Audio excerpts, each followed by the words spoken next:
রিভান লিখছে আসসালামু আলাইকুম ভাই, কেমন আছেন? আলহামদুলিল্লাহ ভালো আছি, তুমি ভালো আছো আই হোপ। আচ্ছা, আজকে আমরা পড়ব ভার্সিটি প্রিপারেশনের জন্য, ঠিক আছে?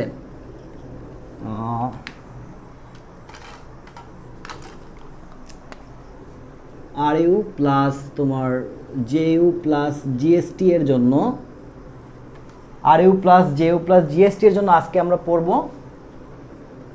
গ্যাস ও গ্যাসের গতিতত্ত্ব অধ্যায়। গ্যাস ও গ্যাসের গতিতত্ত্ব অধ্যায়টা, okay. Most important chapter, most important জিনিস এখানে আছে, ঠিক আছে? যারা ইউটিউবে জয়েন করছো তারা একটু বলো ভিডিও কোয়ালিটি কেমন, আর যারা ফেসবুকে জয়েন করছো তারা একটু বলো যে ভাই ভিডিও কোয়ালিটির কী অবস্থা, সাউন্ড কোয়ালিটির কী অবস্থা।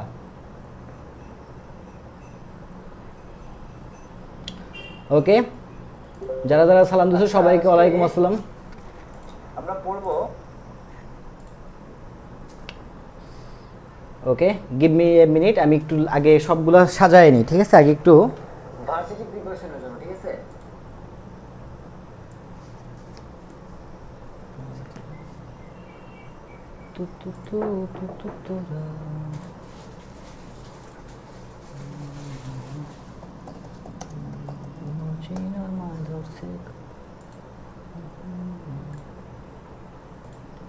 ওকে, যারা যারা সালাম দিচ্ছ সবাইকে ওয়ালাইকুম আসসালাম। প্রিয়সিনী প্রিয়া আসসালামু আলাইকুম ভাই, ওয়ালাইকুম আসসালাম। খাদিজা আক্তার ওয়ালাইকুম আসসালাম। কাফিউল হক নাহিদ ওয়ালাইকুম আসসালাম। আলহামদুলিল্লাহ ভালো আছি। ফাতেমাতুজ জোহরা ওয়ালাইকুম আসসালাম।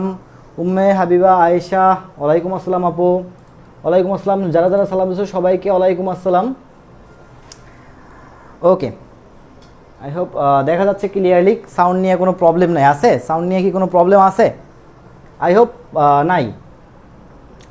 আচ্ছা, ঠিক আছে, তাহলে আমরা ক্লাসটা শুরু করে দিই। অলরেডি সবাই জয়েন করে ফেলছো, আমরা ক্লাসটা শুরু করে দিই। দেখো, ফিজিক্সের এই অধ্যায়ে, চারটা এখানে দাও। ফিজিক্সের এই অধ্যায়ে তোমার কি কি আছে? চার্লসের সূত্র আছে, বয়েলের সূত্র আছে, তারপরে তোমার হচ্ছে গিয়ার রেনোর চাপীয় সূত্র আছে, যেগুলো আমরা কিন্তু কেমিস্ট্রি সেকেন্ড পেপারের পরিবেশ রসায়ন অধ্যায় কিন্তু অলরেডি পড়ছি আমরা, হ্যাঁ। সো তোমাদের যদি কোনো প্রবলেম না থাকে এইগুলো এই টপিকগুলোতে, মানে বয়েলের সূত্র, চার্লসের সূত্র, আর একটা হচ্ছে তোমার কি বললাম যে রেনোর চাপীয় সূত্র, এই টপিকগুলোতে যদি কোনো প্রবলেম না থাকে তাহলে আমি এই টপিকগুলো স্কিপ করে যাব। সো তোমরা একটু কমেন্ট করে জানাও যে ভাই আমি স্কিপ করব কি করব না, ঠিক আছে? যদি স্কিপ না করা লাগে তাহলে আমি বুঝাই দিব, সমস্যা নেই। আমরা বেশ কিছুদিন আগেই কিন্তু ফিজিক্সের কেমিস্ট্রির পরিবেশ রসায়ন অধ্যায়ের ক্লাসটা নিছি। সো সেখানে কিন্তু আমি এই অধ্যায়ের মানে যে সূত্রগুলো ছিল সেগুলো খুব ভালো করে বুঝাই দিছি। সো এই টপিকটা যদি না পড়া লাগে তাহলে আমরা একটু সামনের দিকে আগাবো।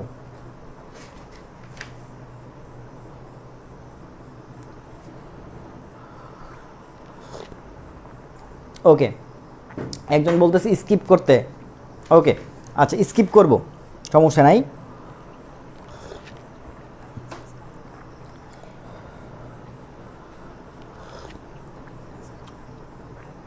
আচ্ছা, তো আমি একটু বোর্ডে লিখে দেখি। দেখো, আমাদের টোটাল তিনটা সূত্র আছে। একটা হচ্ছে বয়েলের সূত্র, বয়েলের সূত্র, চার্লসের সূত্র, আর একটা হচ্ছে তোমার রেনোর চাপীয় সূত্র, রেনোর চাপীয় সূত্র। এখন দেখো, আমাদের তাপগতিবিদ্যা মানে তোমার হচ্ছে গিয়ে গ্যাস গতিতত্ত্ব অনুসারে তোমার টোটাল তিনটা রাশি আছে। একটা হচ্ছে পি, একটা ভি এবং একটা টি। টোটাল রাশি কয়টা? তিনটা। পি দ্বারা কি বোঝায়? প্রেশার, ভি দ্বারা আয়তন, আর টি দ্বারা টেম্পারেচার, তাই না? তাহলে প্রেশার, আয়তন এবং টেম্পারেচার। এখানে সূত্র কয়টা? তিনটা। এই তিনটা সূত্রের ভিতরে এক একটা সূত্রে এক একজন স্থির থাকবে। যেমন বয়েলের সূত্র অনুসারে, বয়েলের সূত্রে টেম্পারেচার স্থির থাকে। বয়েলের সূত্রে স্থির কে থাকে? টেম্পারেচার থাকে। তাহলে বয়েলের সূত্র যখন প্রযোজ্য হবে তখন কোন তোমার হচ্ছে রাশিটা স্থির থাকবে? তাপমাত্রা স্থির থাকবে। এটা একটা এমসিকিউ। তারপরে চার্লস, চতে চার্লস, চতে চাপ। তাহলে চার্লসের সূত্রে কি স্থির থাকবে? চাপ স্থির থাকবে। আচ্ছা, আর রেনোর চাপীয় সূত্র, রেনোর চাপীয় সূত্রতে কোনটা স্থির থাকবে? আয়তন স্থির থাকবে। এখন দেখো, খেয়াল করো যে বয়েলের সূত্রে টি স্থির ছিল। টি যদি স্থির থাকে তাহলে বাকি আছে কে? পি এবং ভি। তাহলে সূত্রটা আসবে কার ভিতরে? পি এবং ভি এর ভিতরে। আমরা সবাই জানি কি পি এবং ভি এর মধ্যে সম্পর্কটা কেমন? ব্যস্তানুপাতিক সম্পর্ক, তাই না? এটা কিন্তু আমরা সবাই জানি, রাইট? আবার চার্লসের সূত্রে কি স্থির আছে? দেখো তো, পি স্থির আছে। তাহলে পি যদি স্থির থাকে তাহলে থাকলো কে? ভি এবং টি। তাহলে চার্লসের সূত্র অনুসারে ভি এবং টি এর ভিতর সম্পর্কটা কেমন? সমানুপাতিক। রেনোর চাপীয় সূত্রে ভি স্থির, কি স্থির থাকবে? ভিটা স্থির থাকবে। তাহলে সম্পর্ক আসবে কার ভিতরে? পি এবং টি এর ভিতরে। এবং আমরা সবাই জানি যে পি এবং টি এর মধ্যবর্তী সম্পর্কটা কেমন? সমানুপাতিক সম্পর্ক। ওকে, তো এই যে তিনটা জিনিস, এই তিনটা জিনিস মাথায় রাখবা।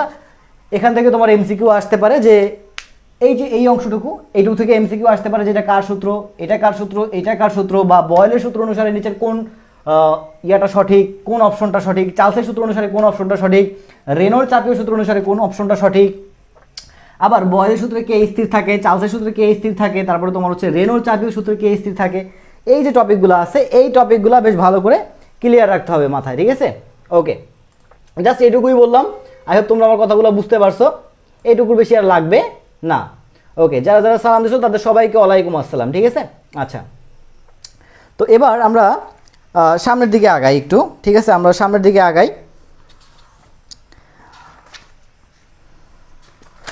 এই অধ্যায় থেকে সবচেয়ে মোস্ট ইম্পর্টেন্ট টপিকগুলো কি সেগুলো একটু আগে বলি। হ্যাঁ, এই অধ্যায় থেকে সবচেয়ে মোস্ট ইম্পর্টেন্ট টপিকগুলো হচ্ছে তোমার গতিশক্তি, ঠিক আছে? গতিশক্তি টপিকটা খুব ইম্পর্টেন্ট, খেয়াল করো। গতি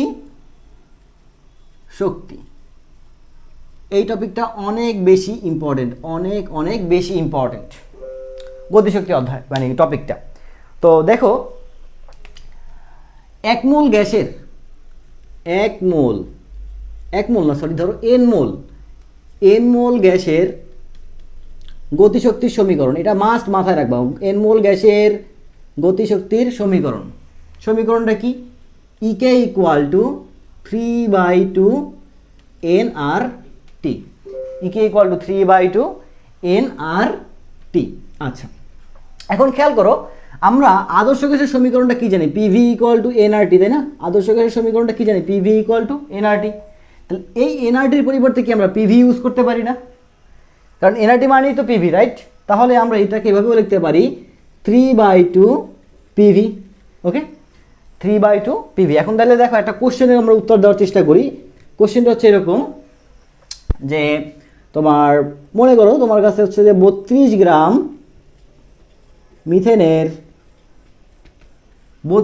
মিথেনের চাপ 1 অ্যাটমসফিয়ার এবং আয়তন, কোশ্চেনটা বোঝার চেষ্টা করো, হ্যাঁ, এবং আয়তন 2 লিটার, তাহলে ওই গ্যাসের গতিশক্তি কত? ওই গ্যাসের গতিশক্তি কত? ওকে, তো খেয়াল করো, এখন তুমি কোন সূত্রে অ্যাপ্লাই করবা? দেখো, তোমার প্রশ্নে কি দেওয়া আছে? চাপ দেওয়া আছে এবং কি দেওয়া আছে? আয়তন দেওয়া আছে না? তো আমরা জানি কি গতিশক্তির সমীকরণ কোনটা? ইকে ইকুয়াল টু 3/2 nRT, রাইট? আচ্ছা, লাইটটা অফ করতে বলতেছো, তাই তো? ওকে, লাইটটা অফ করে দিলাম। এখন খেয়াল করো, আমরা জানি কি গতিশক্তির সমীকরণ কোনটা? ইকে ইকুয়াল টু 3/2 nRT। কিন্তু আমাদের এখানে প্রশ্নে কি দেওয়া আছে? চাপ দেওয়া আছে এবং আয়তন দেওয়া আছে, রাইট? তাহলে আমরা কোন সূত্রটা অ্যাপ্লাই করবো? নিশ্চয়ই এই সূত্রে অ্যাপ্লাই করবো, 3/2 পিভি, এই সূত্রে অ্যাপ্লাই করবো, তাই না? তাহলে গতিশক্তি equal to E K equal to 3/2 PV, এই সূত্র দ্বারা আমাদের এই ম্যাথটা সমাধান করতে হবে।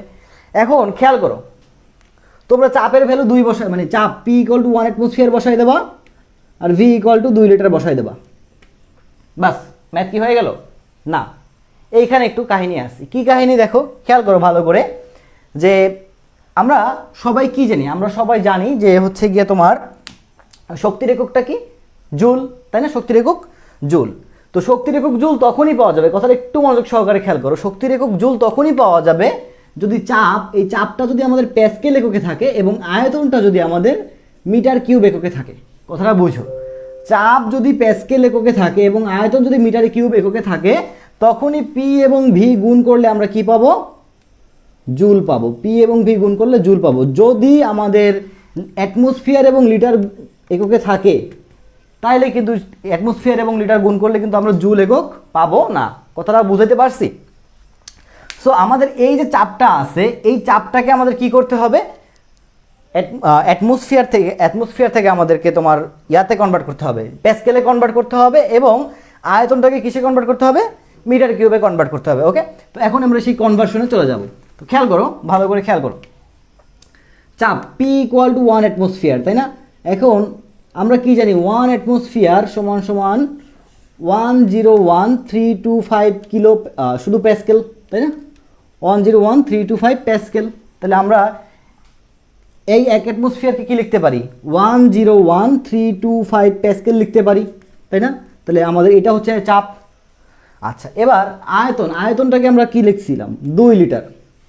আমরা কি জানি 1 লিটার সমান সমান, আমরা একটু উল্টা করে একটু ভালো করে বোঝার চেষ্টা করি, 1 মিটার কিউব সমান সমান 1000 লিটার, তাই না? এটা তো আমরা জানতাম না? তাহলে খেয়াল করো, 1000 লিটার সমান সমান আমরা লিখতে পারি 1 মিটার কিউব। তাহলে 1 লিটার সমান সমান আমরা লিখতে পারি 1 মিটার বাই 1/1000। 1/1000 মানে কি? 10⁻³ meter cube, right? 10⁻³ meter cube. তাহলে 2 লিটারকে আমরা কি লিখতে পারি? 2 × 10⁻³ 2 × 10⁻³ খেয়াল করো, সবাই আমরা কিন্তু এই সূত্র জানি, কিন্তু ভার্সিটি ভর্তি পরীক্ষা যখনই আসবে তখনই আমরা খুব সহজে এই ভুলগুলো করে আসবো। খুব সহজেই ভুল করে চলে আসবো। কারণটা কি? আমাদের মাথায় আর এই কাজটা করবে না যে এই অ্যাটমসফিয়ার থেকে আমাদেরকে প্যাসকেলে নিতে হবে এবং এই আয়তন থেকে আমাদের মিটার কিউবে নিতে হবে। এই জিনিসটা আমাদের মাথায় আর তখন কাজ করবে না, কারণ যখনই আমরা খুব সহজ প্রশ্ন দেখবো, সহজ প্রশ্ন দেখলে কিন্তু আমাদের মাথায় চিন্তা ভাবনা করার চেষ্টা খুব কম করি। বুঝতে পারছি?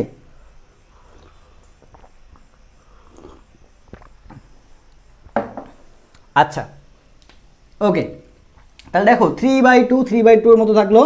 পি এর ভ্যালু 101,325 আর ভি এর ভ্যালু কত? 2 × 10⁻³ তাহলে হিসাব নিকাশ করলে দেখো এই 2 আর এই 2 কাটাকাটি যাচ্ছে। এবার বাকি হিসাবটা তুমি বাসায় বসে করে নিবা। নিশ্চয়ই আমি হিসাব নিকাশ কীভাবে করবো সেটা শিখাইছি। সো আশা করি তোমরা পারবা বাকিটা, তাই না? পারবা না তোমরা বাচ্চারা? পারা যাবে এটা? ওকে।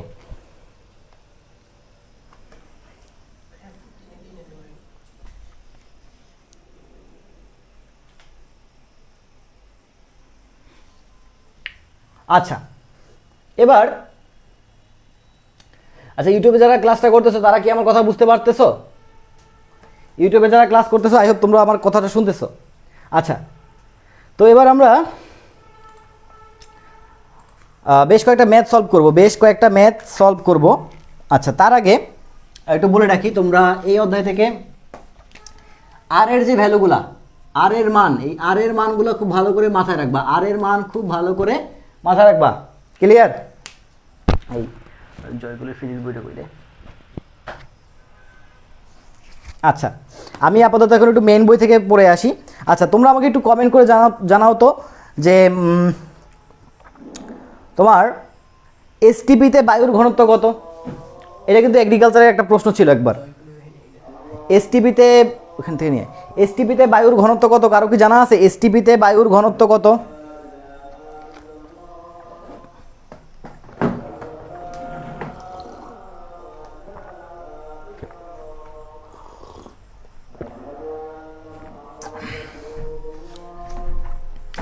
আমার কোশ্চেনটা হচ্ছে এসটিপিতে বায়ুর ঘনত্ব কত?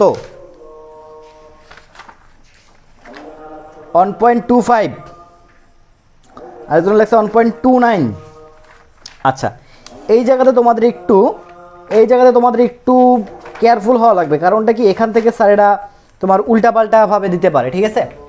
এটা একদম সরাসরি মেইন বইয়ের প্রশ্ন, তো একদম সুন্দর করে মনে রাখবা যে এসটিপিতে বায়ুর চাপ আর বায়ুর ঘনত্ব দুইটা আলাদা। একটা হচ্ছে বায়ুর ঘনত্ব, এসটিপিতে বায়ুর ঘনত্ব হচ্ছে তোমার 1.293 KG meter cube, KG per meter cube. এটা হচ্ছে এসটিপিতে বায়ুর ঘনত্ব। আর এসটিপিতে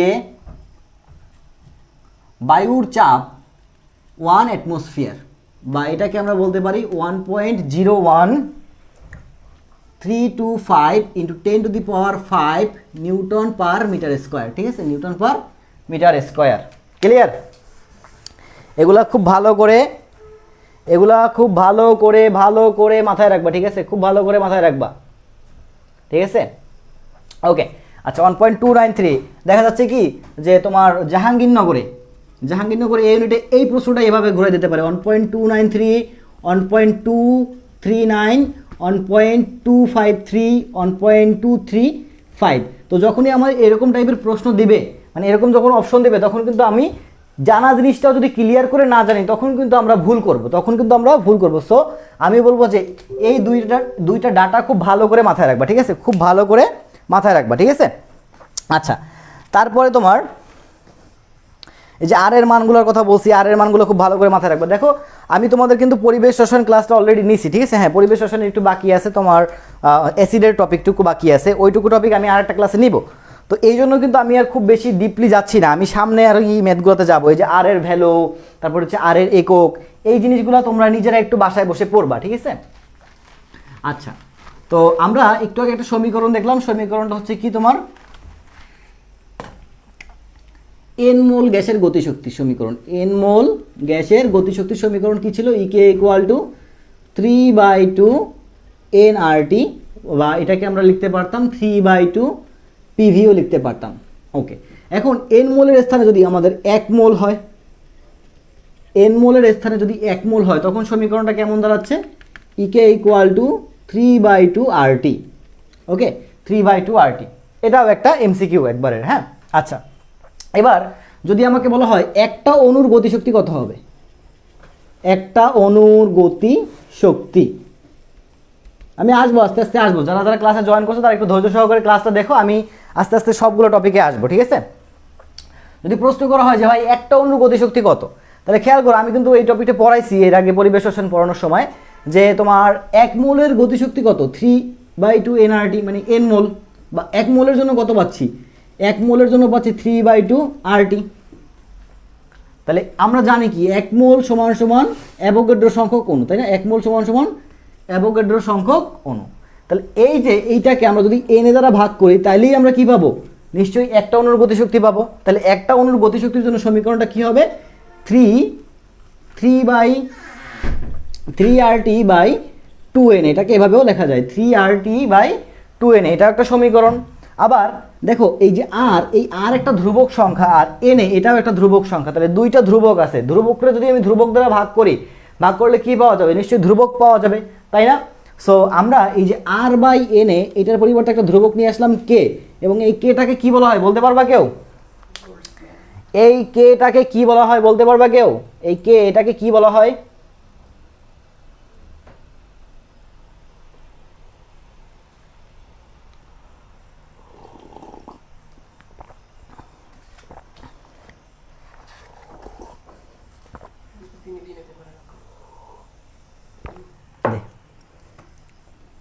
এই কেটাকে কি বলা হয়? হ্যাঁ, বোল্টজম্যান কনস্ট্যান্ট। হ্যাঁ, ভেরি গুড। এই কেটা কেমন বলি? Boltzmann constant. তো কারো কি মাথায় আছে বোল্টজম্যান কনস্ট্যান্টের ব্যাপারটা, বা বোল্টজম্যান কনস্ট্যান্টের ভ্যালুটা কি কারো মাথায় আছে? যদি না থেকে থাকে তাহলে আমি আবারও লিখে দিচ্ছি, শেষবারের মতো লিখে দিচ্ছি, সবাই ভালো করে মাথায় রাখবা। হ্যাঁ, কে ইকুয়াল টু 1.36 ইন্টু 10⁻⁻25, আর এটা হচ্ছে কে ইকুয়াল টু 1.38 ইন্টু 10⁻23। খেয়াল করো, যখন এখানে 25 থাকবে তখন এককটা হচ্ছে joule per molecule, joule per molecule per kelvin, ঠিক আছে? Joule per molecule, not mole, not mole, molecule. আচ্ছা, আর এটা হচ্ছে তোমার litre atmosphere per molecule per kelvin. Okay, Boltzmann কনস্ট্যান্টের ভ্যালু হচ্ছে 1.36 into 10⁻25 joule per molecule per kelvin, আর 1.38 into 10⁻23 litre atmosphere per molecule per kelvin. এটা হচ্ছে তোমার বোল্টজম্যান কনস্ট্যান্টের ভ্যালু। আচ্ছা, এইটা হচ্ছে তোমার এসআই পদ্ধতি। প্রথম যেটা লিখছি এটা হচ্ছে এসআই পদ্ধতি, আর পরেরটা হচ্ছে তোমার লিটার অ্যাটমসফিয়ার পদ্ধতি। কোন পদ্ধতি? লিটার অ্যাটমসফিয়ার পদ্ধতি। ওকে, আচ্ছা ভাইয়া বুঝি নাই, কোনটা বোঝো নাই বলো? কোনটা বোঝো নাই? কোনটা বোঝো নাই?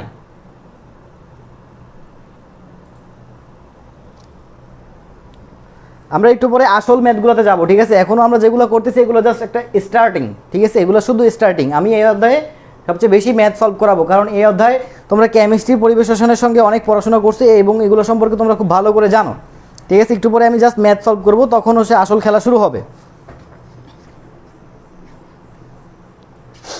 কোনটা বোঝো না একটু বলো? পাওয়ার উল্টা হয়েছে, না রে, পাওয়ার উল্টো হয় নাই, পাওয়ার ঠিক আছে।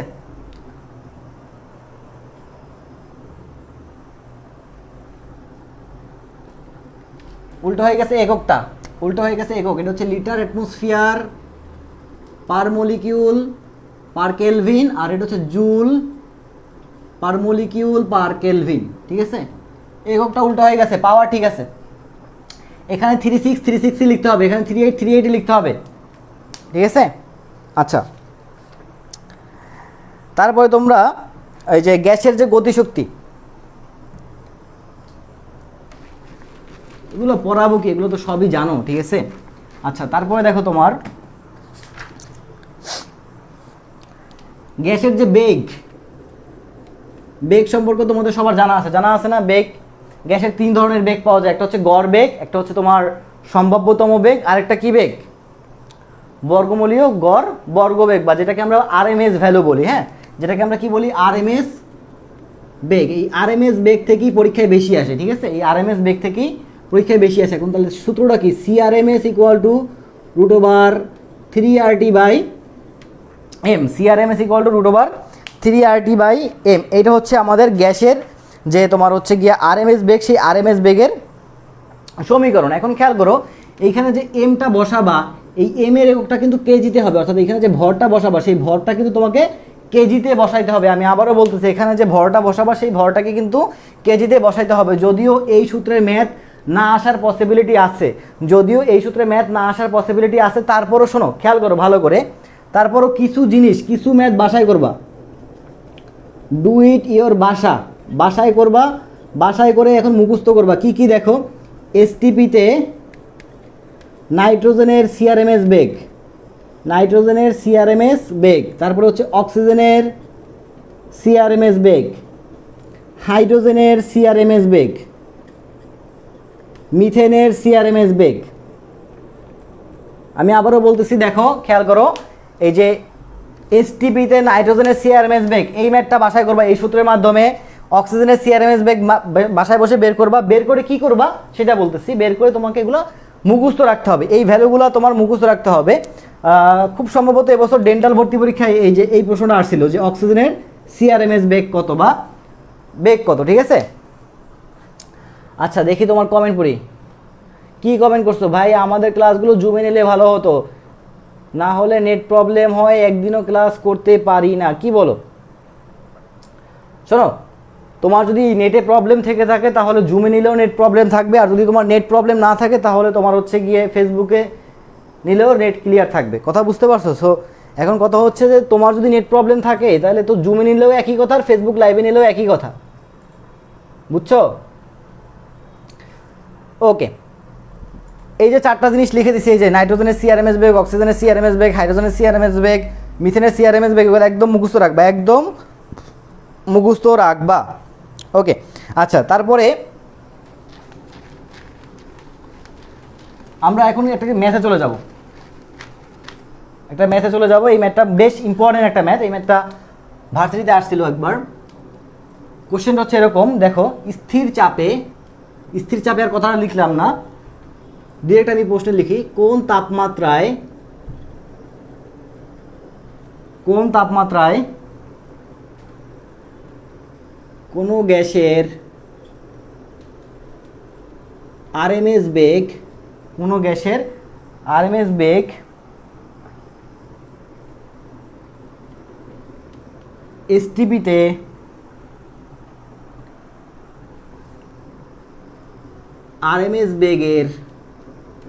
এসটিপিতে আরএমএস বেগের অর্ধেক হবে। প্রশ্নটা বোঝো আগে, হ্যাঁ, অর্ধেক হবে, প্রশ্নটা বোঝার চেষ্টা করো যে কোন তাপমাত্রায় কোনো গ্যাসের আরএমএস বেগ এসটিপিতে আরএমএস বেগের অর্ধেক হবে, প্রশ্নটা আগে বুঝতে হবে, ঠিক আছে।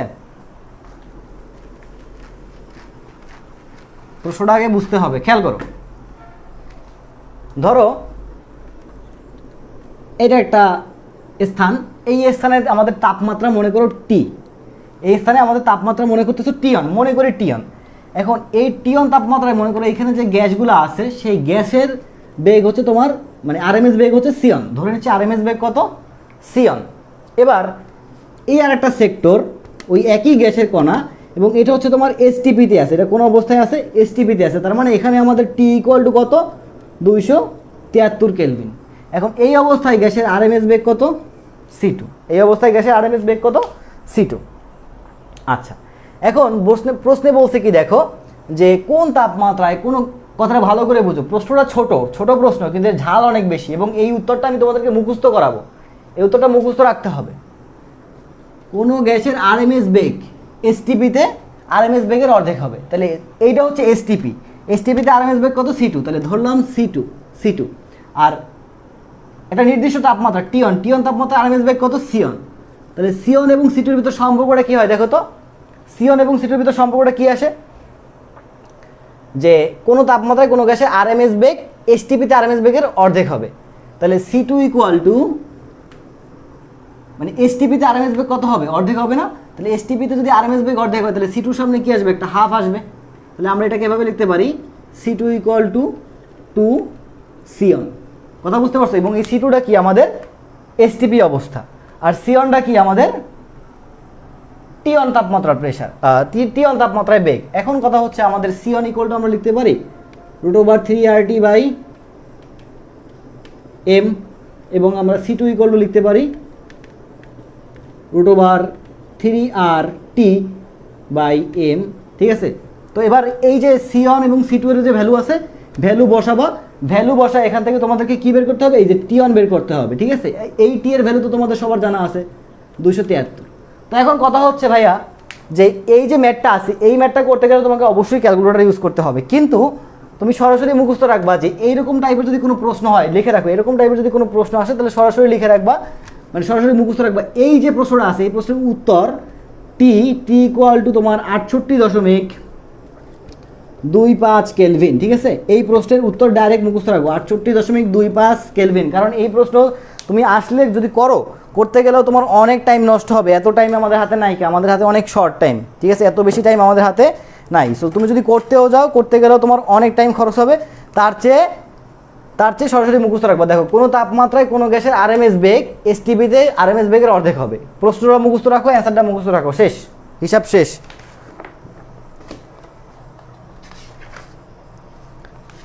বাসায় বসে হচ্ছে গতিশক্তির যে ম্যাথগুলো আছে না, গতিশক্তির যে ম্যাথগুলো একদম বাচ্চা ম্যাথ, কিন্তু এগুলো তোমরা সবাই পারবা, বাচ্চা ম্যাথ। এই বাচ্চা ম্যাথগুলো বাসায় বসে দেখবা, অবশ্যই দেখবা। ঠিক আছে? অবশ্যই দেখবে। এবার কাজের কথায় আসি, কাজের ম্যাথ করাই এবার। হ্যাঁ,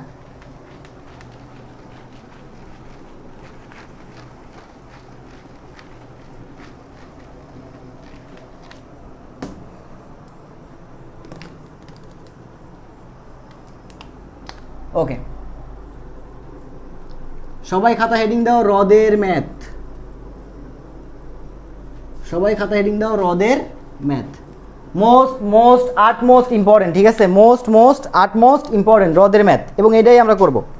আচ্ছা, তো এই ম্যাথগুলো সম্পর্কে আগে একটু ধারণা দিই। দেখবা যে, খেয়াল করো, এটা একটা মনে করো হ্রদ বা একটা পুকুর, এটা একটা হ্রদ অথবা একটা পুকুর। এখন এখানে একটা বুদবুদ আছে, ধরো এই বুদবুদের আয়তন হচ্ছে V। ঠিক আছে? তো এই বুদবুদটা কি করবে, আস্তে আস্তে উপরের দিকে উঠবে, কি হবে, উপরের দিকে উঠবে। যখন উপরের দিকে উঠতে থাকবে, এই বুদবুদের আয়তন আস্তে আস্তে বড় হয়ে যাবে, তাহলে ধরলাম যে উপরে ওঠার পরে তার আয়তন হয়ে গেল V1। এখন আয়তনটা কেন বৃদ্ধি পাচ্ছে, কথাটা হচ্ছে এরকম, যে আয়তনটা কেন বৃদ্ধি পাচ্ছে, প্রশ্নটা মানে কারণটা হচ্ছে, দেখো, যখন একদম তলদেশে ছিল বুদবুদটা, যখন তলদেশে ছিল, তখন এই বুদবুদের উপরে পানির একটা চাপ ছিল। কিসের চাপ ছিল? পানির একটা চাপ ছিল। আবার উপরে যে শুধুমাত্র মানে উপরে যে তোমার বায়ু আছে, সেই বায়ুর চাপ এবং পানির চাপ দুইটাই একত্রে কাজ করতো। এই জন্য বুদবুদের আয়তন কি ছিল? কম ছিল। কারণ আমরা কি জানি, চাপ যখন বেশি তখন আয়তনটা কি হবে, কম হবে না? এই যে বয়েলের সূত্র ছিল, বয়েলের সূত্র অনুসারে চাপ যখন বেশি তখন আয়তনটা কি হবে, কম হবে। বাট বুদবুদ যখন উপরে ওঠার পর যখন এই অবস্থায় আসছে, অর্থাৎ পানির সারফেসে আসার পরে দেখো, তখন এখানে কিন্তু শুধুমাত্র এখানে কে কাজ করছে, বায়ুচাপ কাজ করতেছে। পানির কিন্তু কোনো প্রেশার নাই, তার মানে আমার প্রেশারটা কী হয়ে গেছে, ডাউন হয়ে গেছে। প্রেশার ডাউন হয়ে গেলে আয়তনটা কী হবে, বৃদ্ধি পাবে। প্রেশার ডাউন হয়ে গেলে আয়তনটা কী হবে, বৃদ্ধি পাবে। সো আমার আয়তনটা কী হয়েছে, বৃদ্ধি পাইছে। তো এটাই হচ্ছে আসল কথা, যে হ্রদের তলদেশের থেকে একটা বুদবুদ উপরে উঠে আসবে, আর আয়তন কত গুণ হবে, এন গুণ হবে। ঠিক আছে, আয়তন এন গুণ যখন হবে তখন এই যে এই আয়তনের হিসাব দ্বারা আমাদেরকে কী বের করতে হবে, হ্রদের যে গভীরতা সেই গভীরতাটা বের করতে হবে। এবং এই প্রশ্নটা তোমার জাহাঙ্গীরনগর এবং এগ্রিকালচারের জন্য মোস্ট ইম্পর্টেন্ট। ঠিক আছে, এই টপিকটা জাহাঙ্গীরনগর এবং এগ্রিকালচার, রাবি, এগুলোর জন্য মোস্ট ইম্পর্টেন্ট। ঠিক আছে, তো খেয়াল করো, আমি ফার্স্ট অফ অল একটা প্রশ্ন লিখি, প্রশ্ন লেখার পরে আমি সমাধানে যাচ্ছি। হ্যাঁ, প্রশ্ন লেখার পরে আমি সমাধানে যাচ্ছি, তারপরে আমি এখানে শর্টকাট দেখাই দেব। কোশ্চেন,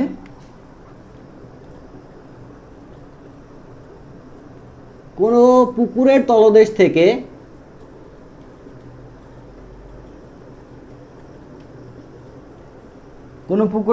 থেকে পানির উপরিতলে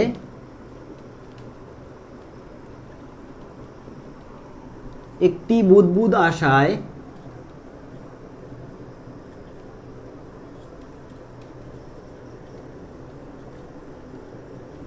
বুদবুদের আয়তন 5 গুণ হলো।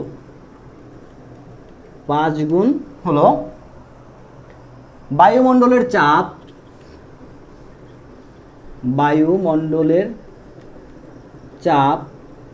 10⁻⁵ নিউটন পার মিটার স্কয়ার হলে পুকুরের গভীরতা কত? এরকম বিশাল একটা প্রশ্ন দেওয়া থাকবে। ঠিক আছে, এরকম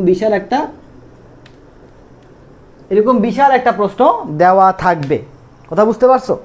তো এই বিশাল প্রশ্নটাকেই না আমাদের অল্পের ভিতরে সলভ করতে হবে, এবং এই সলভ করার জন্য আমাদের হাতে কিন্তু সময় খুব কম থাকবে। সো আমাদেরকে কি অ্যাপ্লাই করতে হবে, শর্টকাট অ্যাপ্লাই করতে হবে। এখন একটা জিনিস চিন্তা করো, প্রশ্নে এইখানে যে আমাদের আয়তন কথা বলে দেওয়া আছে যে আয়তন 5 গুণ হলো, এইখানে প্রশ্নে আয়তনের পরিবর্তে ব্যাসার্ধও বলতে পারে যে ব্যাসার্ধ এন গুণ হলো, বা বলতে পারে ব্যাস এন গুণ হলো, এরকম কিন্তু বলে দিতে পারে।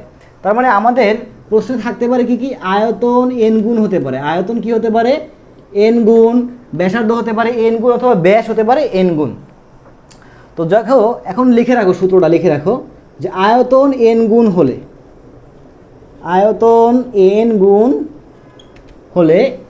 এইচ দ্বারা কি বোঝাচ্ছি আমরা, হ্রদের গভীরতা। এই যে আমি এখানে যখন ছবিটা আঁকছিলাম, এইচ দ্বারা কি বোঝাচ্ছিলাম, হ্রদের গভীরতা। তাহলে H equal to n-1 into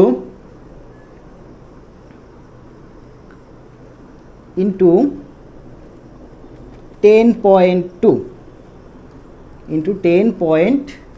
আচ্ছা, এটা হচ্ছে তোমার আয়তন এন গুণ হলে। এটা কার জন্য, আয়তনের জন্য। আচ্ছা, এবার যদি বলে ব্যাসার্ধ বা ব্যাসের কথা যদি বলে, ব্যাসার্ধ বা ব্যাস এন গুণ হলে তখন তোমার এইচ ইকুয়াল টু n³ - 1 × 10.2। কথা বুঝতে পারছো? যখনই আমাকে আয়তন বলবে, আয়তন এন গুণ, তখন আমাদের কি এখানে এন এর মাথায় কোনো পাওয়ার টাওয়ার কিছু আসবে না। কিন্তু যখনই আমাদের ব্যাস বা ব্যাসার্ধ বলে দেবে, তখন এন এর মাথায় কি আসবে, একটা কিউব আসবে। এন এর মাথায় কি আসবে, একটা কিউব আসবে। জাস্ট এরকম মনে রাখবা যে এই ব্যাসার্ধ বা ব্যাস কি ছোট, আয়তনের তুলনায় ব্যাসার্ধ বা ব্যাস কি ছোট হয় না? তাহলে ছোটোর মাথায় কি থাকবে, বড় সংখ্যা থাকবে। আর আয়তনটা কি, সাইজে বড়, আয়তনের পরিমাণটা কি বড় হয়, এই জন্য এর মাথায় কোনো কি থাকবে না, কিউব টিউব থাকবে না। এইভাবে মাথায় রাখবা। কথা বুঝতে পারছো?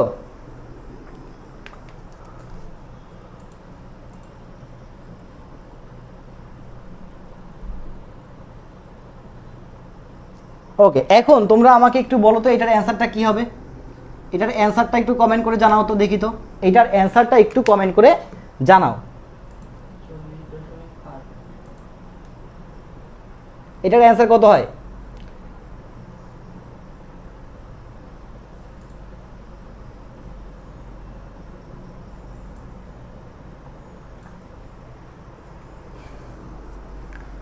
দেখো আমাদের এখানে আয়তন কত গুণ বলছে, 5 গুণ বলছে না?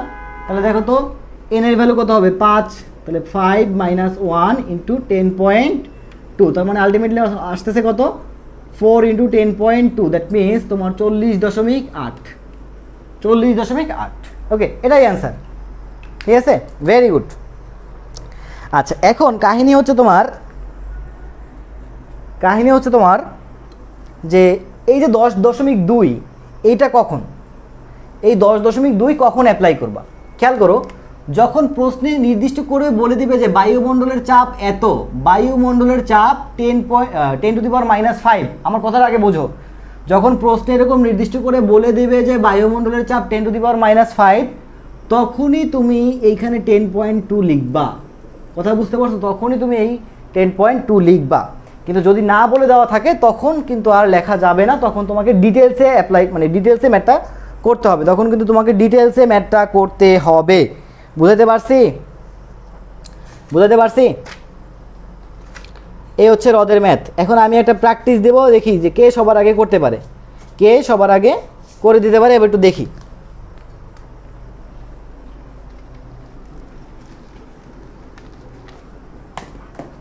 ওকে, তো কোশ্চেনটা হচ্ছে এরকম যে বুদবুদ উপরে আসায়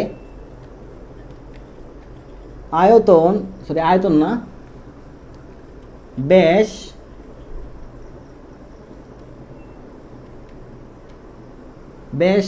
3 গুণ হলো। বুদবুদ উপরে আসায় ব্যাস 3 গুণ হলো, তাহলে হ্রদের গভীরতা কত? হ্রদের গভীরতা কত? এবং এখানে এক্সট্রা কি দেওয়া আছে? বায়ুমণ্ডলের চাপ 10⁻⁵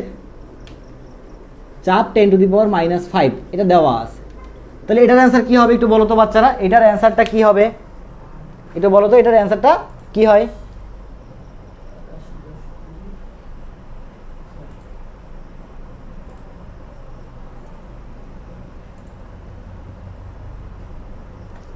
বুদবুদ উপরে আসায় একটা বুদবুদের ব্যাস পূর্বের তুলনায় কত গুণ হয়ে গেছে? 3 গুণ হয়ে গেছে। তাহলে হ্রদের গভীরতা কত এবং বায়ুমণ্ডলের চাপ এত দেওয়া আছে।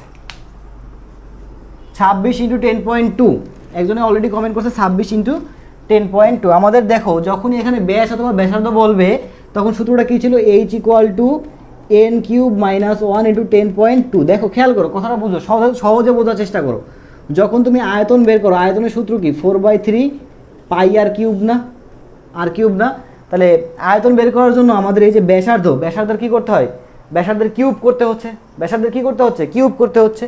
তাহলে যখন এখানে ব্যাস অথবা ব্যাসার্ধ দেওয়া থাকবে তখন এন এর মাথায় কি করে দিবা? কিউব করে দিবা। এভাবে মনে রাখতে পারো, সিম্পল। তাহলে এন এর কিউব করলে কত আসতেছে? 27 বিয়োগ 1 মানে 26। তাহলে আমি সরাসরি 26 লিখলাম। তাহলে 26 গুণ 10.2। এখন খেয়াল করো, এই গুণ তো যে কেউ করতে পারবে না? যে কেউ করতে পারবা, ঠিক আছে? 265.2 লিখছে সবাই। হ্যাঁ, 265.2, ভেরি গুড। ওকে, আচ্ছা, তারপরে দেখো এই অধ্যায়ে এই গেল হ্রদের ম্যাথ। এর চেয়ে বেশি কিছু আর শেখার দরকার নাই। এই যা শিখলা এটা দিয়েই কাপায় আসতে পারবে। এই সূত্র দুটো জাস্ট মাথায় রাখবা, সূত্রটা কি বলছি দেখো তো? h = n - 1 × 10.2 আর h = n³ - 1 × 10.2। ওকে, এই জাস্ট এই দুইটা সূত্র। এটা হচ্ছে আয়তনের জন্য আর এটা হচ্ছে তোমার কিসের জন্য? ব্যাসার্ধের জন্য, বাস। আচ্ছা দেখো, এই অধ্যায় সূত্র আছে P1 V1/T1 = P2 V2/T2। এই একটা সূত্র, V1/V2 = T1/T2। তারপরে তোমার হচ্ছে গিয়া P1 V1 = P2 V2। তোমরা বলো, এই সূত্রে ম্যাথ কি আমার করানো দরকার আছে? তোমরা একটু নিজেরা প্রশ্ন করে বলো তো, এই সূত্রে ম্যাথ আমার কি করানো দরকার আছে? কোনো দরকার আছে? যদি বলো কেউ যে না ভাই একটু করান, তাহলে করাবো। যদি কেউ করাইতে বলো তাহলে করাবো, কোনো সমস্যা নাই।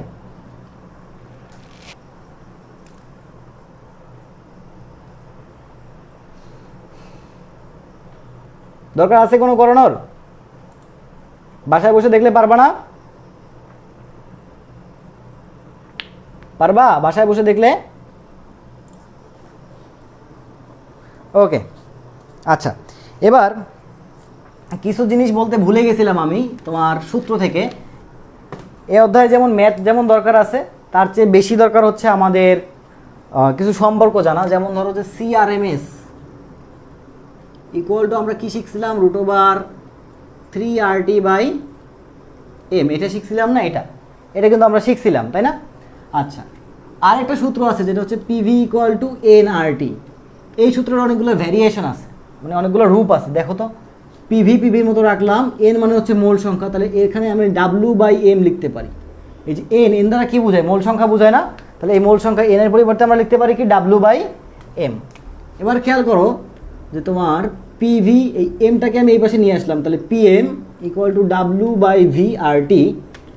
এখন খেয়াল করো ভালো করে, এই যে W/V দ্বারা কি বোঝায় বলতে পারো?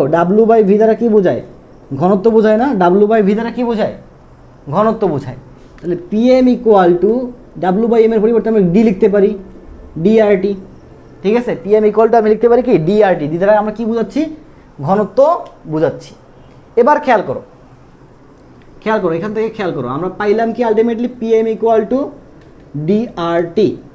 আচ্ছা, তাহলে এই এমটা আমরা এই পাশে নিয়ে যাই, তাহলে এ পাশে নিয়ে গেলাম, আর এই ডিটাকে যদি আমরা এ পাশে নিয়ে আসি, তাহলে দেখো তো P/D = RT/m।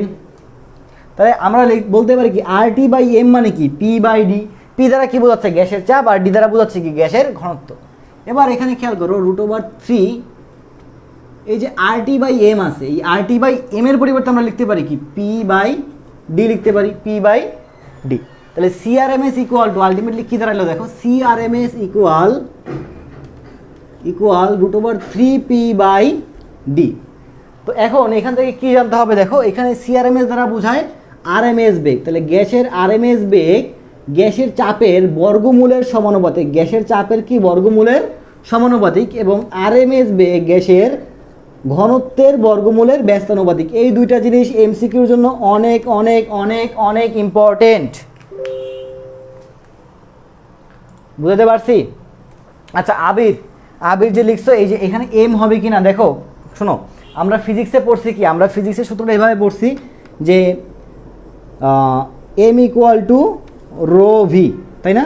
রো দ্বারা বোঝাতাম ঘনত্ব, তাহলে দেখো তো আমরা লিখতে পারি কি M/V। এখন কথা হচ্ছে, এই এম দ্বারা কি বোঝায়? ভর বোঝায়। এম দ্বারা কি বোঝায়? ভর বোঝায় না? এই ডাব্লু দ্বারা তুমি কি বোঝাচ্ছ? তুমি একটু নিজে চিন্তা করো, এই ডাব্লু দ্বারা তুমি কি বোঝাচ্ছ? নিশ্চয়ই ভর বোঝাচ্ছ। এই ডাব্লু দ্বারাও কি বোঝাচ্ছ? ভর। তাহলে W/V কেও তো ডি বলা যাচ্ছে, আর রো মানেও ঘনত্ব, ডি দ্বারাও আমরা ঘনত্বকে প্রকাশ করতে পারি। একই তো কথা নাকি? একই কথা না? একই তো কথা, বুঝতে পারছো? ক্লিয়ার? ওকে, আচ্ছা।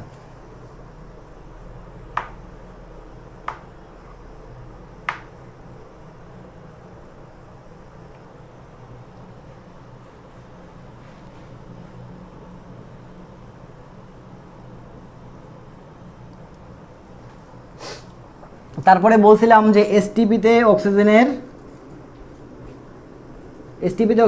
RMS বেগ বের করতে বলছিলাম। তোমরা তো এসটিপিতে বের করবা, তার সঙ্গে তোমরা 27°C তাপমাত্রাটাও বের করবা। 27°C তাপমাত্রায় অক্সিজেনের RMS বেগ বহুতবার আসছে, ঠিক আছে? 27°C তাপমাত্রায় অক্সিজেনের RMS বেগ এবং এসটিপিতে অক্সিজেনের RMS বেগ। খাতায় লিখে রাখো, বাসায় বসে করবা। হ্যাঁ, খাতায় লিখে রাখো, বাসায় বসে করবা, করে মুখস্থ করবা। আচ্ছা, গ্লেসিয়ারের ম্যাথ এই অধ্যায় থেকে করার দরকার নাই। ওকে,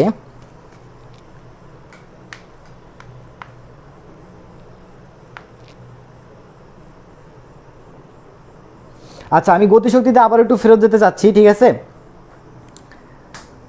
গতিশক্তিতে আরেকটু ফেরত যেতে চাই। দেখো, খেয়াল করো, আমরা এই যে EQ = 3/2nRT, এই সূত্রটা পড়ছিলাম না এই যে গতিশক্তির জন্য? খেয়াল করো, এইটা কিসের জন্য জানো? এটা হচ্ছে তোমার এক আণবিক বা এক পারমাণবিক গ্যাস, সোজা কথায় এক পারমাণবিক গ্যাসের জন্য। কিসের জন্য? এক পারমাণবিক গ্যাসের জন্য। For example, helium, neon, argon, krypton, xenon, radon, এদের এক পারমাণবিক গ্যাসের জন্য, ঠিক আছে? কিন্তু গ্যাসটা যখন দ্বিপারমাণবিক হবে, খেয়াল করো, গ্যাসটা যখন দ্বিপারমাণবিক হবে, দ্বিপারমাণবিক গ্যাসের জন্য EQ = আসবে 5/2 nRT। তাহলে দেখো খেয়াল করো, এক পারমাণবিক গ্যাসের জন্য 3/2 nRT আর দ্বিপারমাণবিক গ্যাসের জন্য 5/2 nRT। ক্লিয়ার? 5/2 nRT। এখন খেয়াল করো, আমরা এখান থেকে একটা অণুর শক্তি বের করছিলাম না, যে একটা অণুর গতিশক্তি ইকে ইকুয়াল টু 3/2 kT বের করছিলাম না? ঠিক সেমভাবে দ্বিপারমাণবিক গ্যাসের একটা অণুর গতিশক্তি বা একটা অণুর গড় গতিশক্তি ইকে ইকুয়াল টু 5/2 kT। জিনিসটা যেন মাথায় থাকে, জিনিসটা যেন মাথায় থাকে। এখন মনে করো প্রশ্ন আমি একটা দিলাম, একটা প্রশ্ন দিলাম, কোশ্চেন হচ্ছে এরকম যে 1 মোল নাইট্রোজেনের জন্য নাইট্রোজেনের গতিশক্তি কত? 1 মোল নাইট্রোজেনের গতিশক্তি কত? প্রশ্ন এটা আসলো, ঠিক আছে? এখন অপশন কি আছে দেখো, অপশন আছে ইকে ইকুয়াল টু 3/2 RT, আরেকটা আছে option E K equal to 5/2 RT। Option A দেখাবা না অপশন বি দেখাবা, একটু বলো তো, অপশন এ নাকি অপশন বি, কোনটা অ্যান্সার হবে বলো? 1 মোল নাইট্রোজেনের গতিশক্তি কত? অপশন এ হবে নাকি অপশন বি হবে? 1 মোল নাইট্রোজেনের গতিশক্তি কত? Option A or option B?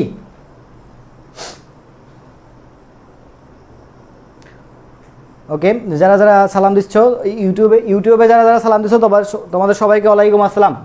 হ্যাঁ, আচ্ছা, অপশন কোনটা হবে? বি হবে, তাই না? বি হবে, ইয়েস। খেয়াল রাখতে হবে যে এখানে এক পারমাণবিক বলছে না দ্বিপারমাণবিক বলছে, এটা খেয়াল রাখতে হবে। আচ্ছা, এই তো কি পড়াবো আর, এগুলো তোমরা সবই পারো, ঠিক আছে? গ্যাস খুবই সহজ একটা জিনিস, যেটা পড়ানোর মতো ছিল যা বা যেটা বলার মতো ছিল আমার, সেটা আমি অলরেডি বলে দিচ্ছি। ওই যে হ্রদের ম্যাথের ব্যাপারটা, ওটা আমি অলরেডি বলে দিচ্ছি, আমার আর কিছু বলার নাই অধ্যায়ে, ঠিক আছে? আচ্ছা, এবার গড় মুক্ত পথ। গড় মুক্ত পথের কনসেপ্ট বোঝার দরকার নাই, গড় মুক্ত পথের কনসেপ্ট বোঝার দরকার নাই, ঠিক আছে? তোমরা জাস্ট মাথায় রাখবা যে ল্যামডা ইকুয়াল টু, সূত্রটা মাথায় রাখবা, গড় মুক্ত পথ ল্যামডা দ্বারা বোঝাচ্ছে তোমার গড় মুক্ত পথ, lambda equal to 1/√2 pi D square N, pi D square N, এটা মাথায় রাখবা, ঠিক আছে? এটা মাথায় রাখবা। আচ্ছা, এনটা এরকম দিই, এই এন দ্বারা বোঝায় তোমার একক আয়তনের অনুসংখ্যা, একক আয়তনের অনুসংখ্যা, একক আয়তনে অনুসংখ্যা, ঠিক আছে? এটা দ্বারা এটা বোঝায়।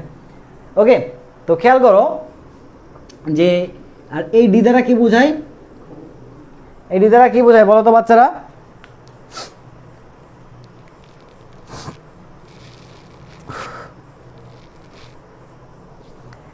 একটু আগে আমি ডি দ্বারা কি বুঝাইছি দেখো তো, একটু আগে আমি ডি দ্বারা বলছিলাম ডেনসিটি বা ঘনত্ব, তাই না?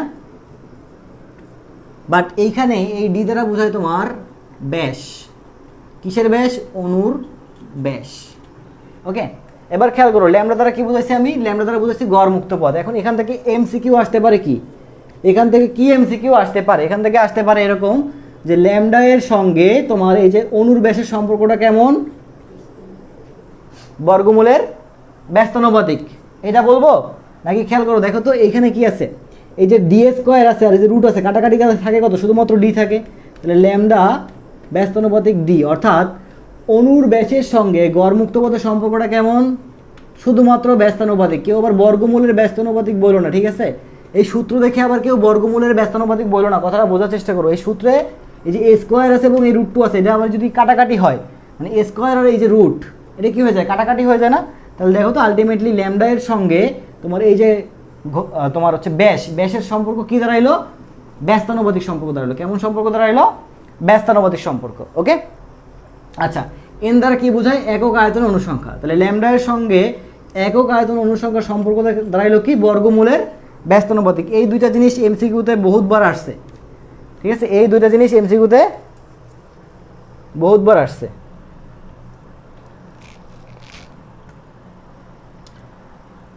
ও সরি,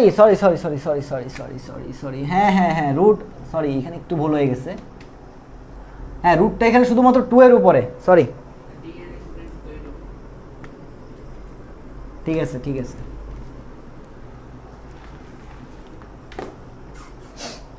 ওকে, তাহলে সম্পর্কটা এটা দাঁড়াইলো। আচ্ছা, এখান থেকে কোনো ম্যাথ আসবে না, এই সূত্রে কোনো ম্যাথ আসবে না, ঠিক আছে, এই সূত্রে কোনো ম্যাথ আসবে না, এবং এই সূত্র বিজ্ঞানী ম্যাক্সওয়েলের সূত্র, এটা মাথায় রাখবা। এরপরে আমাদের আপেক্ষিক আর্দ্রতা, এরপরে আমাদের আছে কি আপেক্ষিক আর্দ্রতা আছে। তো আপেক্ষিক আর্দ্রতা এটাকে আমরা আর দ্বারা প্রকাশ করি, আর ইকুয়াল টু এফ বাই বড় হাতের এফ ইন্টু 100%। এই সূত্রে ম্যাথ আসতে পারে, এমসিকিউতে এই সূত্রে ম্যাথ আসার সম্ভাবনা আছে। তো এখন খেয়াল করো যে এই উপরের এফ দ্বারা কী বোঝায় আর নিচের এফ দ্বারা কী বোঝায়। তো উপরের এফ দ্বারা ছোটো হাতের এফ দ্বারা বোঝায় শিশিরাঙ্ক, শিশিরাঙ্ক পরিমাণটা মানে তাপমাত্রাটা কি কম, তাহলে শিশিরাঙ্কে বাষ্পচাপ, শিশিরাঙ্কে সম্পৃক্ত বাষ্পচাপ, সোজা কথা সম্পৃক্ত বাষ্পচাপ, যদিও সম্পৃক্ত কথাটা আমি লিখি নাই। আর এই বড় হাতের এফ দ্বারা বোঝায় বায়ুর তাপমাত্রায় বাষ্পচাপ, বায়ুর তাপমাত্রায় বাষ্পচাপ। এখন সবচেয়ে মজার ব্যাপারটা হচ্ছে কি, কথাটা শোনো, তাপমাত্রা যত বাড়ে বাষ্পচাপ তত বাড়ে, তাপমাত্রা যত বাড়ে বাষ্পচাপ তত বাড়ে। কোন হিসাবে কথাটা বললাম আমরা, ওই যে রেনোর চাপীয় সূত্র পি সমানুপাতিক টি, এই কথাটা কি মনে আছে আমাদের, পি সমানুপাতিক টি, এই কথাটা নিশ্চয়ই মনে আছে। তাহলে তাপমাত্রা তত বাড়বে বাষ্পচাপ তত কী হবে, বাড়বে। এখন একটা জিনিস চিন্তা করো, তোমার দিনের যে গড় বায়ু তাপমাত্রা থাকে সেই বায়ু তাপমাত্রা বেশি নাকি শিশিরাঙ্কের পরিমাণটা বেশি? নিশ্চয়ই আমাদের দিনের যে গড় বায়ু তাপমাত্রা সেটা বেশি। তাহলে আমি বলতে পারি যে বায়ুর তাপমাত্রায় যে বাষ্পচাপটা থাকবে, মানে বায়ুর তাপমাত্রায় যে সম্পৃক্ত বাষ্পচাপটা থাকবে সেটা কি হবে, বড় হবে, সেই ভ্যালুটা কি হবে, নিশ্চয়ই বড় হবে, তাই না? এটাতে কোনো কনফিউশন আছে? আচ্ছা, আর শিশিরাঙ্কে যে বাষ্পচাপ থাকবে সেটা কি হবে, নিশ্চয়ই ছোট হবে। এখন তোমার প্রশ্নে পড়ে খোঁজার দরকার নাই যে তোমার হচ্ছে গিয়ে শিশিরাঙ্কে বাষ্পচাপ কোথায় বলছে আর বায়ুর তাপমাত্রায় বাষ্পচাপ কোথায় বলছে। তোমার প্রশ্নে দুইটা বাষ্পচাপ দেওয়া থাকবে। প্রশ্নে কয়টা বাষ্পচাপ দেওয়া থাকবে? দুইটা বাষ্পচাপ দেওয়া থাকবে। তুমি খুঁজবা কোনটা বড় আর কোনটা ছোট, কথাটা বুঝো, তুমি খুঁজবা কোনটা বড় আর কোনটা ছোট। তাহলে দেখো আর ইকুয়াল টু আলটিমেটলি মনে রাখবা উপরে হবে ছোট বাষ্পচাপ, নিচে আসবে বড় বাষ্পচাপ ইন্টু 100%, ছোট বাষ্পচাপ বাই বড় বাষ্পচাপ ইন্টু 100%। ক্লিয়ার? এই তো সিম্পল। আচ্ছা, এবার তোমরা বাকিটা করে ফেলবা।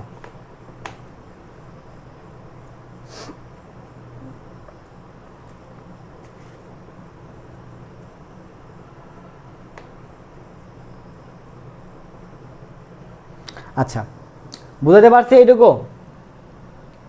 এটার কোনো ম্যাথ করাইলাম না, বুঝাতে পারছি?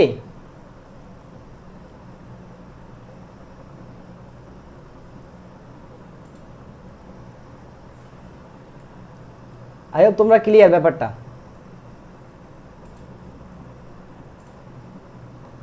ওকে, তারপরে আমরা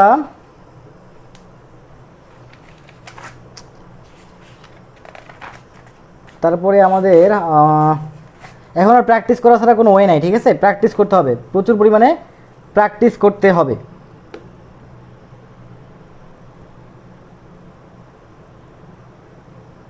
আচ্ছা, তো আমরা যখন এই অধ্যায়ের কোশ্চেন ব্যাংক সলভ করব তখন হয়তো ইনশাল্লাহ তোমাদের জন্য আরও সুবিধা হবে, ঠিক আছে? এখন তোমরা বেসিক যে ক্লাসটা দেখলা, এই ক্লাস আসলে শেখানোর মতো কিছুই নাই, ওই এক হ্রদের ম্যাথ ছাড়া শেখানোর মতো আমি তেমন কিছু দেখতেছি না। কারণ আমি পরিবেশ রসায়নে তোমাদেরকে বয়েলের সূত্র, চার্লসের সূত্র এবং হচ্ছে রেনোর যে চাপীয় সূত্র, এগুলোর গ্রাফও কিন্তু দেখাইছি। আর কীভাবে গ্রাফ নির্ণয় করবা,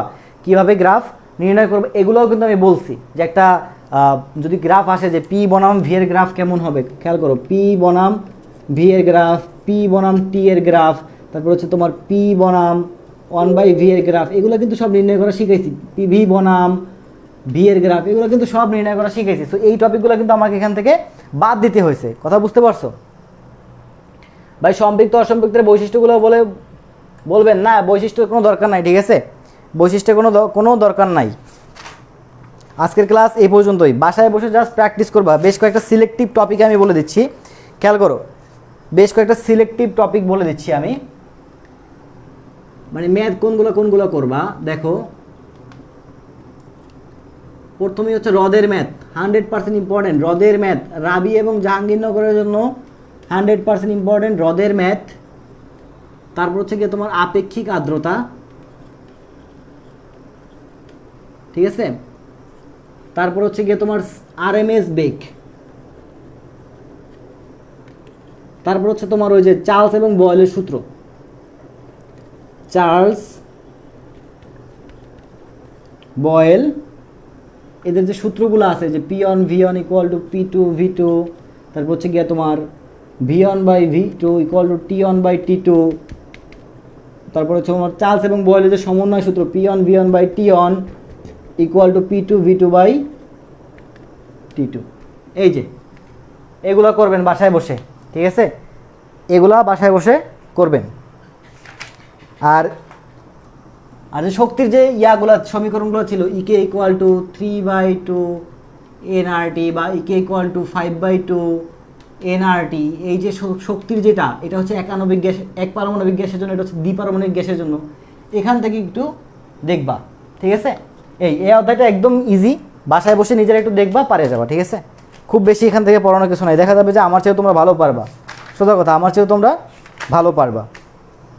ওকে, তো আজকে এই পর্যন্তই। শরীরটা খুবই আমার খারাপ, এই জন্য আমি মানে ক্লাস যে নিব, ক্লাস নেওয়ার মতো হচ্ছে কি আমি এনার্জিও পাচ্ছিলাম না, শরীরটা এতটাই খারাপ। তো কালকে তোমাদের হচ্ছে 2টা এক্সাম, কথা বুঝো, কালকে তোমাদের 2টা এক্সাম, একটা হচ্ছে তোমার বায়োলজি এক্সাম, একটা হচ্ছে ফিজিক্স এক্সাম। বায়োলজি এক্সাম তো কোন টপিকে সেটাও জানো, বায়োলজি যে আজকে ক্লাসটা হয়েছে বায়োলজি 10ম অধ্যায়ের ক্লাস সেটা, আর হচ্ছে গিয়া মানে বোটানি 10ম অধ্যায়ের ক্লাস, আর ফিজিক্সের এই যে 10ম অধ্যায়, ঠিক আছে। দুটাই এক্সাম দিতে হবে, 2টা এক্সাম দিতে হবে, কোনো কথা নাই, 2টা এক্সামই হবে, 2টা এক্সাম আলাদা আলাদাভাবে হবে। বায়োলজি এক্সামের লিঙ্ক দিয়ে দেবো, ফিজিক্স এক্সামেরও লিঙ্ক দিয়ে দেবো, একই সঙ্গে লিঙ্ক দেবো, একই সঙ্গে পরীক্ষা হবে, বাট প্রশ্ন 2টা আলাদা আলাদা, ঠিক আছে। 30টা করে প্রশ্ন, বুঝতে পারছি। আর শোনো, তোমরা কিন্তু এগুলো সব পড়ছো, তোমরা কিন্তু এর আগেও এক জায়গাতে অ্যাডমিশন প্রিপারেশন নিচ্ছো, এমন না যে অ্যাডমিশন প্রিপারেশন নেও নাই, তো এখন আর ভয় পাওয়ার কোনো দরকার নাই, পড়বা। তোমরা নর্মালি এখন 50% জানো, একটা অধ্যায় যে নর্মালি তোমরা 50 থেকে 60% তোমাদের কাভার করা আছে। এখন বাসায় বসে হালকা একটু নিজেকে টাচ দিবা, দেখবা পারবা। ওকে, তো আজকে এ পর্যন্তই, সবাই ভালো থাকো, সুস্থ থাকো, আল্লাহ হাফেজ। হ্যাঁ, আল্লাহ হাফেজ।